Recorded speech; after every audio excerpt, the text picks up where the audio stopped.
లోబడి వాళ్ళు లోబడితే పిల్లలు లోబడే, అదే అందరు లోబడితే హల్లెలూయా. దేవుడు ఒకసారి నేను రాత్రి ప్రార్థనలు ఉన్నప్పుడు ఒక మనిషితో మాట్లాడుతుండు అయ్యగారు రూపకంలో. ఆయనకి ఏమని చెప్తుండ అంటే, నేను మానవులకు ఉపకారం చేయాలనుకుంటున్నా కానీ నాకు నమ్మబుద్ధి అయితే లేదు. హల్లెలూయా. ఇప్పుడు ఫస్ట్ నీకు సూపర్వైజర్ పనిచేస్తున్నావు, పనిచేస్తే ఒక 8,000 ఇచ్చిండు. హల్లెలూయా. నువ్వు నమ్మకంగా ఉంటే ఎన్ని ఇస్తాడు? 12,000 ఇస్తాడు. ఇంకా నమ్మకంగా ఉంటే మన ఇద్దరం పార్ట్నర్ ఉందామంటాడు. హల్లెలూయా. మరి అదేవిధంగా మరి దేవుడు మనకు మేలు చేయాలంటే హల్లెలూయా ఇప్పుడు మేలు చేసి చూస్తాడు అన్నట్టు. ఇప్పుడు మన చర్చగా మేలు చేయడానికే భయపడుతుంది దేవుడు. నువ్వేమంటావు ఈ మాట? హల్లెలూయా. హల్లెలూయా. హల్లెలూయా. అయితే అయ్యగారు నన్ను అడిగింది అన్నాడు పెద్దయ్య గారు, జాన్ విక్టర్ మరి ఇంకా వ్యక్తి 1 నెలలో ఆయన నన్ను తునీకరించండు ఎందుకు అని అన్నాడు. ఎందుకంటే నువ్వు చర్చిలో ఉన్నోళ్ళు దర్శనం చూసి 30 రూపాయలు, 15 రూపాయలు, 5 రూపాయలు, 100 రూపాయలు అలా ఇస్తున్నావు. ఆయన ఒక్కటేసారి 2,000 రూపాయలు ఇచ్చింది. ఏంటి మరి 2,000 ఇచ్చినా నీ కృతజ్ఞత ఉండాలి కదా. ఆగకుండా కదా మళ్ళా తిరుగుబాటుతనం చేసే వరకు ఆయన 2,000 ఆయన తెలుసు కదా, దేవుళ్ళనే లేదు. హల్లెలూయా.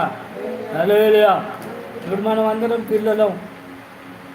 నువ్వేమంటావు అంటే నీ కొడుకులు సెల్ ఫోన్ ఇచ్చి నువ్వు ఖరాబ్ చేసినావు అంటావు. నువ్వు ఏమిచ్చి వాడెంత, వాని వయసు ఎంత? 15 సంవత్సరాలు. సెల్ ఫోన్ ఎంత? 25,000. హల్లెలూయా. మరి 25,000 ఇవ్వడం నాకు తప్ప? అవునా? నీకు 25,000 నువ్వు మంచోను అని ఇవ్వడం తప్ప? హల్లెలూయా.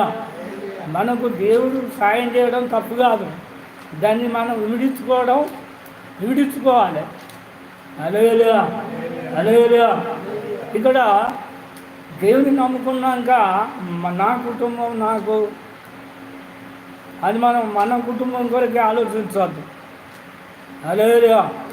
ఇప్పుడు రాగంపేట నుండి మా కుటుంబాల కొరకు రాలే. ఎవరి కొరకు వచ్చినాం? నీ కుటుంబాల కొరకు వచ్చినాం. హల్లెలూయా.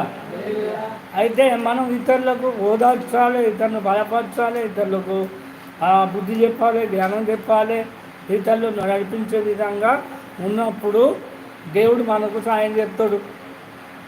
పొద్దుగా అయితే పని చేసుకోవడం, తినడం, పండడం, మళ్ళీ పని చేసుకోవడం, మళ్ళీ లేవడం, మళ్ళీ తినడం, మళ్ళీ వండుకోవడం, మళ్ళీ పని చేసుకోవడం, ఇది మార్గం అనరు. ఇది క్రైస్తవుల గుణం కాదు. ఎవరైనా బాధల్లో ఉంటే వాళ్ళకు ధైర్యం చెప్పాలి, ఎవరైనా ఏడిస్తే వాళ్ళని ఓదార్చాలి, ఎవరైనా బలహీనంగా ఉంటే వాళ్ళను బలపరచాలి. నీ యుద్ధకాలం సమర్థమైంది అనాలి.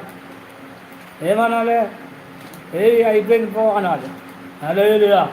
ఏమనాలమ్మా? నీ కష్టాలు బాధలు అన్నీ వేసిపోయి ఇక్కడ నుండి అనాలి. హల్లెలూయా. అన్నా అనాలి. హల్లెలూయా. అదేమనాలి? నీ కష్టాలు బాధలు అన్ని వేసినాయి, నువ్వు వేసిన పాపానికి నువ్వు శిక్ష అనుభవించినావు, బాధలు అనుభవించినావు, రోగాలను అనుభవించినావు. దేవుడు నీ శిక్షను కొట్టేసిండు, నువ్వు 2 అంతలుగా అనుభవించినావు, నీకు దోకలేదు అని అన్నాక అయితే మనం ఏమంటాం? హల్లెలూయా. అనుభవించుడు కాదు. హల్లెలూయా. అయితే ఇంకా నువ్వు ఇంకా మారాలి. హల్లెలూయా. ఎక్కిస్తారు.